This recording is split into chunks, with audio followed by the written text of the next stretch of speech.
في غار حراء كان حبيبي يخلو وحيدا روحا تناجي.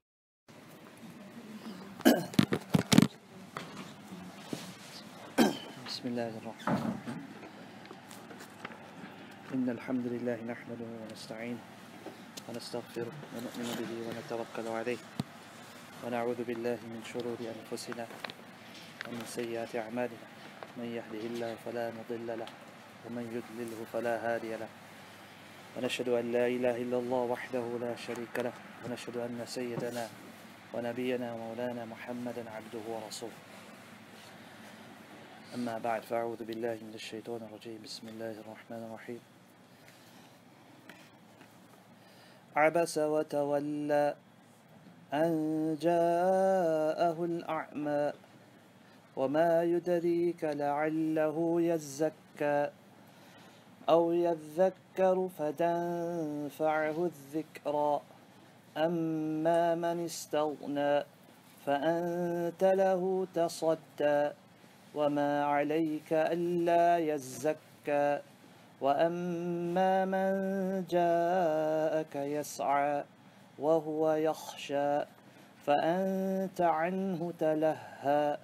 كلا إنها تذكرة فمن شاء ذكره.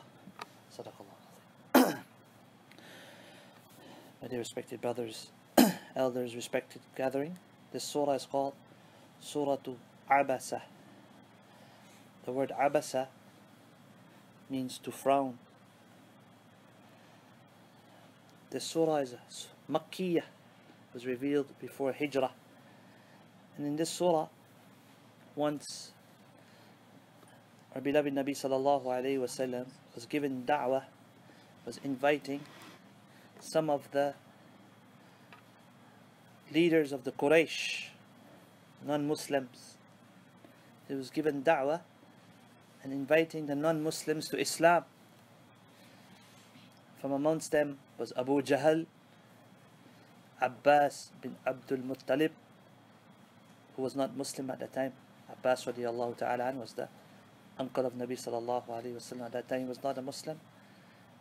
Utbah bin Rabi' and others, leaders, Quraysh. He was given da'wah, inviting them to Islam. Then all of a sudden, while inviting them to Islam, one Sahabi, a blind Sahabi, radiyallahu ta'ala an, he came. His name is Abdullah ibn Maktoum. Abdullah ibn Maktoum. You heard that name before, right? You heard that, right? What do you know about him? What's that? Mu'adhin. He says he knows that he was a mu'adhin. Anybody knows anything else about him? Abdullah ibn Maktoum. Hadith. He was blind. Abdullah ibn Maktoum, he was a blind Sahabi.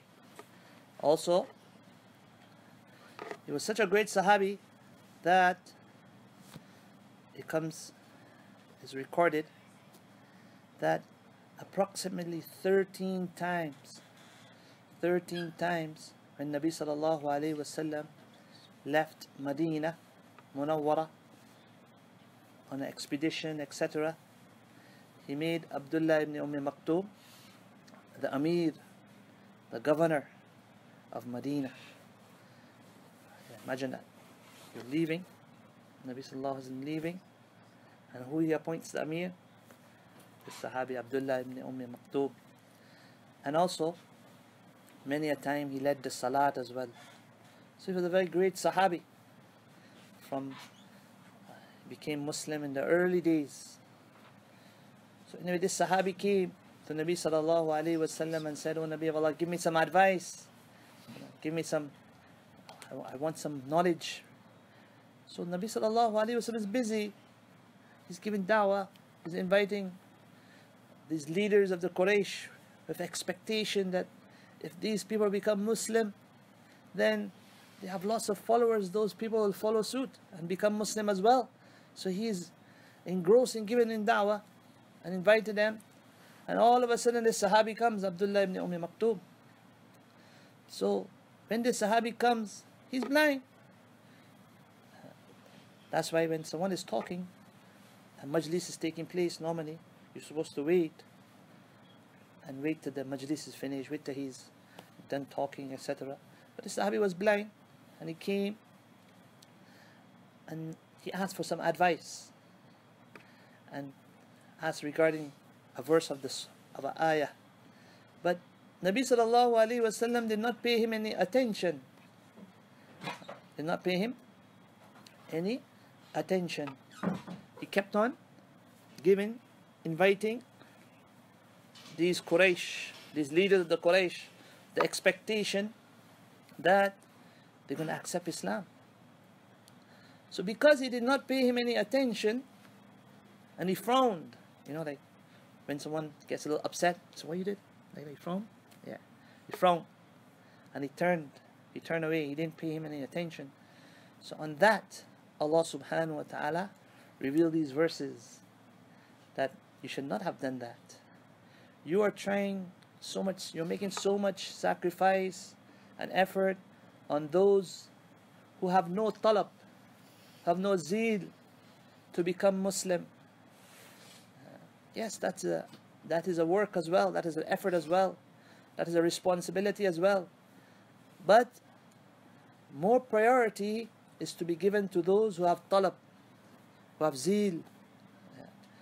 Ulama state, from this we get that principle, we get this lesson, that this Sahabi, he has talab, he has zeal, and he wants to learn knowledge, he wants to learn about Islam. So on one side, you have those who don't have any talab, who have no zeal.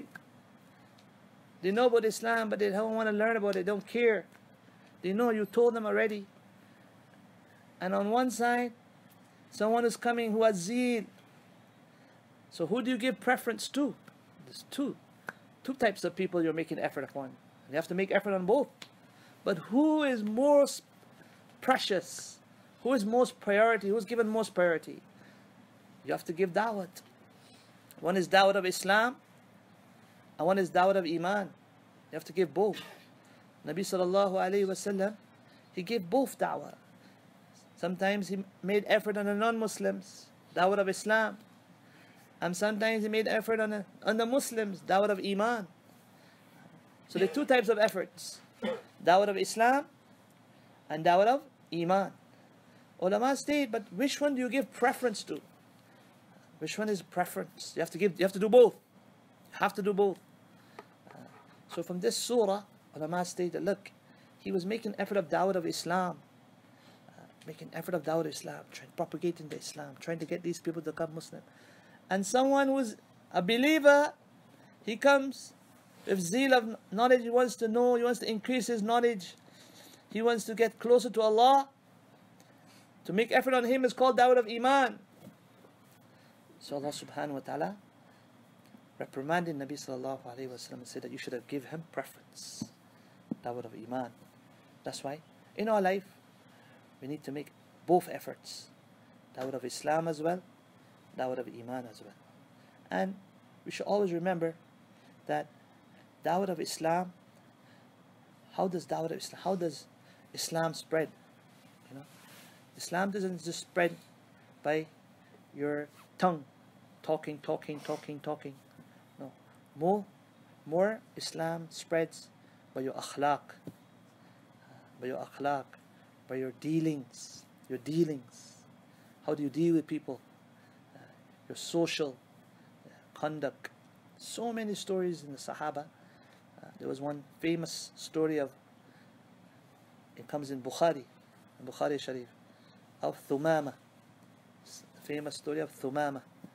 Thumama was a great leader of the kuffar, and he was rich, a very rich man, so much so he had economic power. What kind of power he had? He had, from his tribe, wheat used to be exported. He used to export wheat all over. He used to export wheat to Makkah, different places. All over he used to export. So he was a great enemy of Islam. Once he was captured. The Sahaba captured him.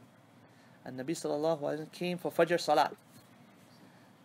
When he came for Fajr Salat and he saw Thumama was tied to the pillar.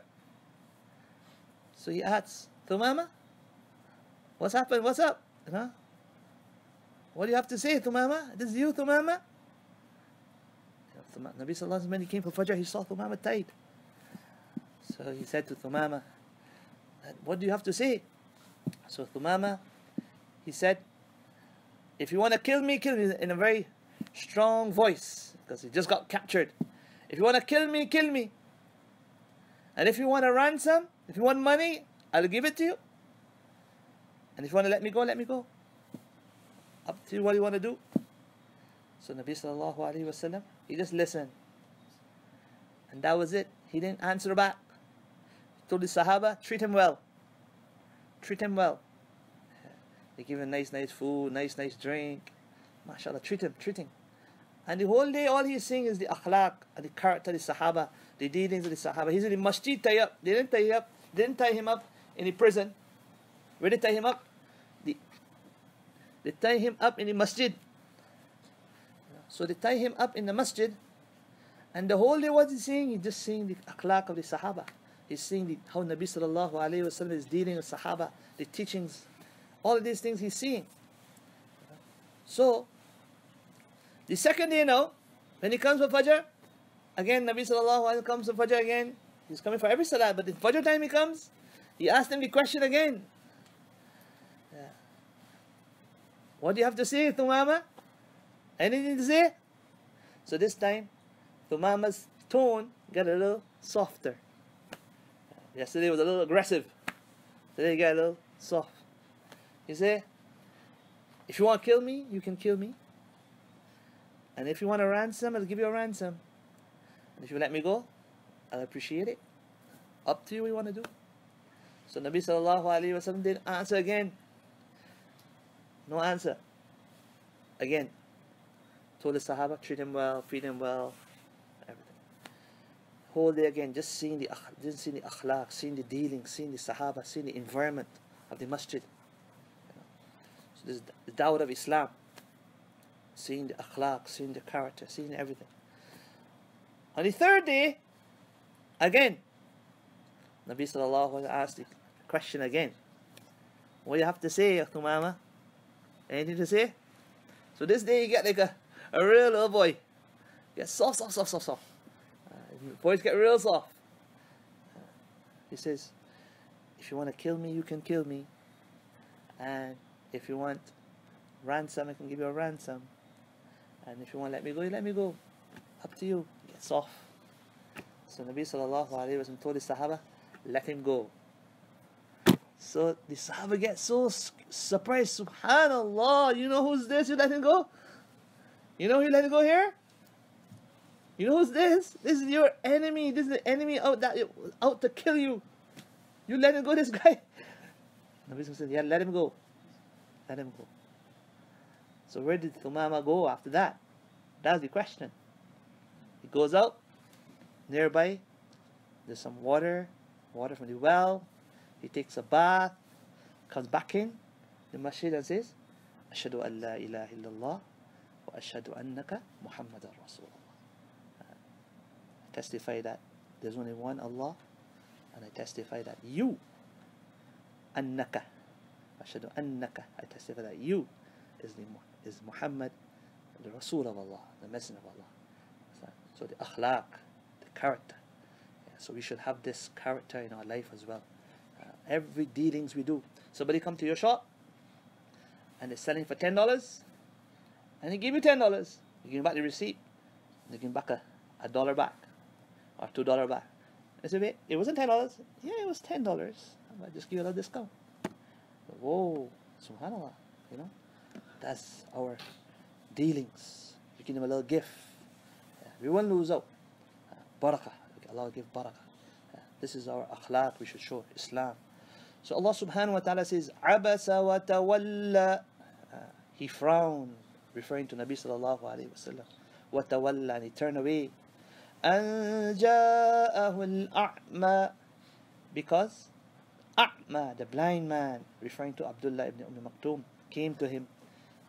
وَمَا يُدْرِيكَ لَعَلَّهُ يَزَّكَّى. Allah Ta'ala says, وَمَا يُدْرِيكَ, what do you know? Maybe, what do you know, O Nabi of Allah? What do you know? Maybe him, this person, this blind man that came to you, if you showed attention to him instead of these people don't care. These people don't care about Islam. You gave them the message so much times already. If they want to accept, they accept. You give it. But this person who got zeal, if you paid attention to him, لَعَلَّهُ يَزَّكَّى, perhaps he becomes purified through your words. His iman will increase. يَزَّكَّى, becomes purified. His iman will increase. أو يَذَّكَّرُ فَتَنْفَعَهُ الذِّكْرَى, maybe he takes heed. You give him some advice, and that advice, you take heed, you take lesson from it. And فَتَنْفَعَهُ الذِّكْرَى, and that advice will be benefit for him. These people, they don't pay no attention to you. Allah says, أَمَّا مَنِ اسْتَغْنَى, as with regards to those people, those people istaghna, they don't care, they're indifferent, they don't care about you, they don't care about Islam. These people that don't care, فَأَنْتَ لَهُ تَصَدَّى, you're giving all your attention to them. You're giving all your attention to them. You need to do it. This is a job as well. Dawah of Islam is very important. You have to give it. But this person came with zeal, and still you're giving all your attention to this people who don't care. وَمَا عَلَيْكَ أَلَّا يَزَّكَّى, وَمَا عَلَيْكَ, and there's no blame on you, أَلَّا يَزَّكَّى, if they don't purify themselves. If they don't purify, if they don't accept and purify themselves from shirk. From shirk, greatest sin is shirk, joining partners of Allah. You give them in da'wah so that they purify themselves from shirk. But if they don't accept, you're not to be blamed, don't worry. Your job is to give the message. You can't force anybody. La ikraha fi din. You can't force no one. That's why Allah says in Qul ya al-Kafirun, you give somebody da'wah and he's not understanding, and he just opposing you all the time. Allah Ta'ala says, tell them, لا أعبد ما تعبدون ولا أنتم عابدون ما أعبد. I'm not going to worship what you're going to worship, and you're not going to worship what I'm going to worship. And then Allah says at the end, لَكُمْ دِينُكُمْ وَلِيَ دِينِ. For me is my deen, my way of life, and for you is your deen. لَكُمْ دِينُكُمْ, for you is your deen, وَلِيَ دِينِ, and for me is my deen. That's the end of the conversation. You're not going to understand what you're trying to say, and I'm not going to understand what you're going to try to say. What you're saying, I don't understand. I don't understand what you're saying, and you're not going to understand what I'm saying. But it's done. Allah's put a seal on your heart, and that's it. Sorry. No more. This conversation is over. That's it. Over and trying. No. If Allah wants, He'll bring you. If you don't want, that's it. Sorry. Message was given. If you want to accept, think about it every night. Make dua, pray. If you brought what I'm saying, if it makes sense, put it in my heart. And if it don't make sense, conversation over. وَأَمَّا مَنْ جَاءَكَ يَسْعَى, as with regards to that man, that person who comes to you running, referring to Abdullah ibn Maktoum, he comes with zeal. وَهُوَ يَخْشَى, and he has the fear of Allah. He has talab, the fear of Allah. One of the signs of a person of talab, of zeal, he has fear of Allah. Sign of Allah. Sign of a talib ilm is that he has the fear of Allah. فَأَنْتَ عَنْهُ تَلَهَّى. So how do you deal with him? فَأَنْتَ عَنْهُ تَلَهَّى. You're not paying him attention. That's not nice. That person who has zeal, give him attention. Give him preference. You need to do that. You need to give da'wah to these people as well.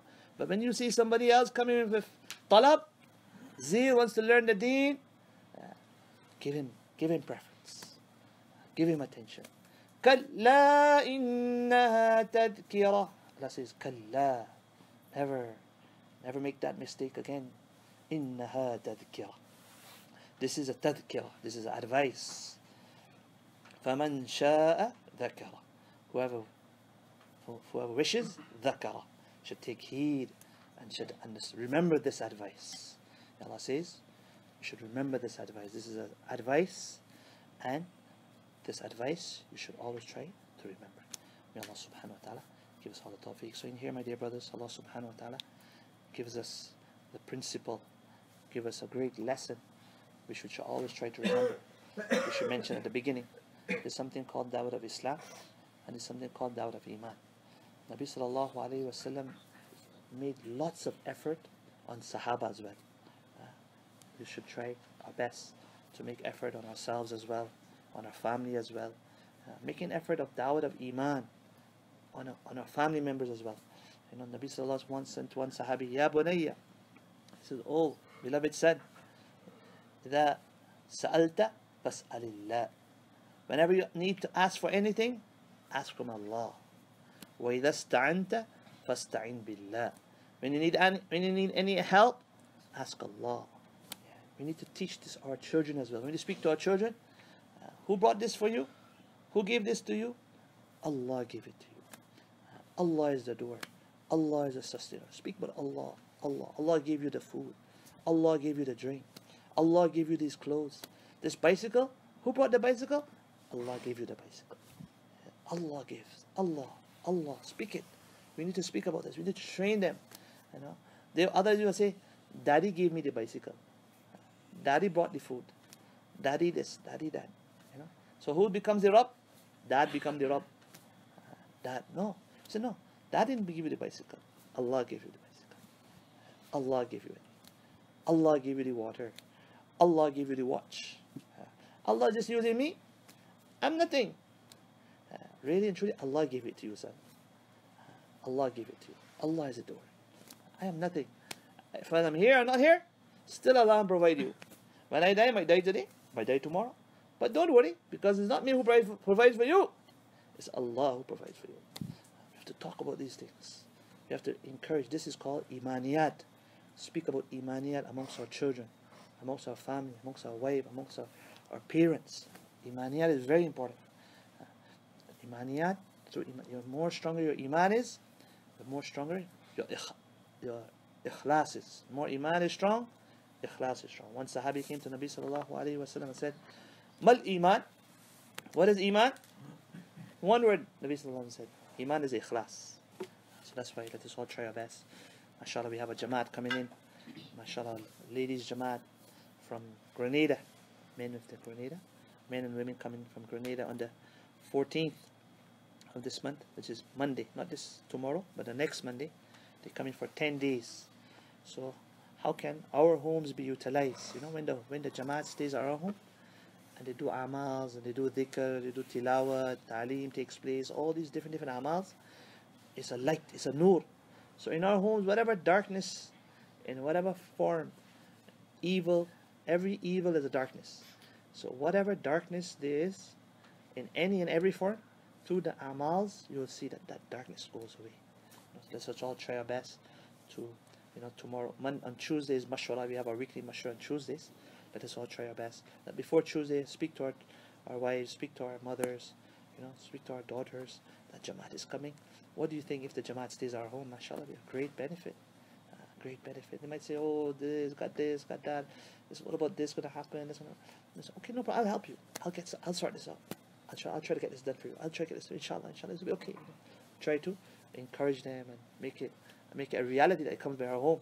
Our elders say, let new homes try to host the Jamaat. New homes. That is a benefit. When new homes. Remember one time, one Jamaat, they were traveling, and they went to one home, and they saw in the home there was a TV. TV. So the Amir Sahib said, no, we can't stay here and have TV in this house, man. No, we can't stay in this house. So when they went back to the Marcus, Maulana asked them, Kalguzari.